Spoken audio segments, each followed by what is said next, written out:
We are with our Project Silverado, which is a 2013 Chevy Silverado extended cab. Yes, it's got the 5.3 in it, but that's not really what the topic is about today. The topic today is about these upper control arms that I had purchased for this particular lift.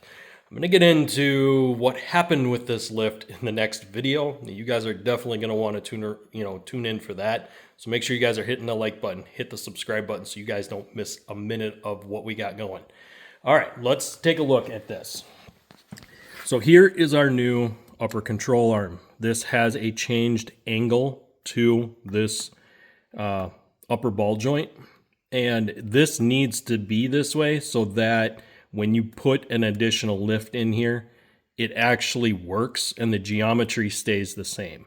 So this arm has to be changed if you're adding a block on top of your strut. I'm going to explain that in the next video, guys. Don't worry about this part right here. Let's focus here. So after we marked our alignment keys, guys, after we marked these keys, we put this in and lined everything up and tightened down the upper arms. These took 18 millimeter wrenches, and this nut is really hard to move. And it's designed that way so that it actually pinches and holds tight over time. What you could do is once you've got this aligned where it needs to be, you can actually change this key out for a locking key, which we may do yet once it goes to the alignment shop. One thing I wanted to make a note of here, guys, you do need to remount your ABS wire and your brake line. In order to do that, I found out where I needed to have this positioned, and then I drilled a hole on the back side of the bracket to thread into this style of arm. Now, if I'm using the factory style arm, I can always go back, just pull this bolt out and go back to a factory arm and remove that block, but why would I? The point of this is to give me more ground clearance. Lift the front of the truck up, give me more ground clearance. It makes it so much easier to work on. And honestly, when you live in northern climates, you need that ground clearance to get over snow drifts, get through bad winters. You need to get the vehicle up. The more you go, just know that at a certain point, the arm and block trick won't work because you're going to be throwing your drive shaft out of alignment to the point that it's going to knock or tear that shaft out. So don't get too carried away. I think once you go over a 4-inch lift, then you have to do a bunch of stuff with the front diff. That's a whole nother video if we ever get to the point where we're doing a 6-inch lift in a truck. But for this one, just know that when you put this in, again, I always mark my old factory keys, put my bolts in, tighten up my ball joint nut right here. And that's an 18 millimeter. These are 18 millimeters. So most of your stuff that's on your control arm here, upper control arm, is going to be 18 millimeters. This here was a 10 millimeter. Not a big deal when it comes to tightening that down.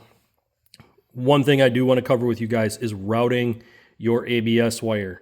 It's very easy to let this wire slip underneath here and it will tear it. So whatever you do, make sure that this wire is loose and it's held in by its factory mounting points. Don't ignore these factory mounting points. Make sure that they don't get damaged, and make sure this wire is routed in a place where it's not going to rub on the tire.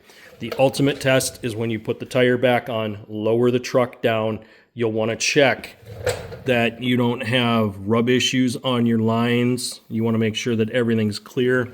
When you turn the wheel left and right, you want to make sure it's not rubbing on anything.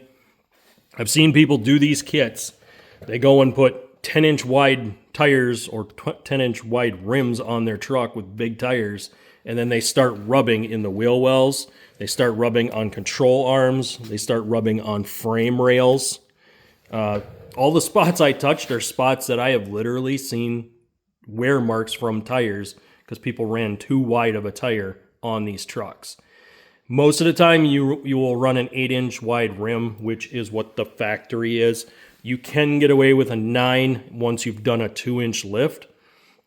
10s will not work on these trucks. They're just too wide. The offsets are not correct to where it really works to run a 10-inch wide on these trucks.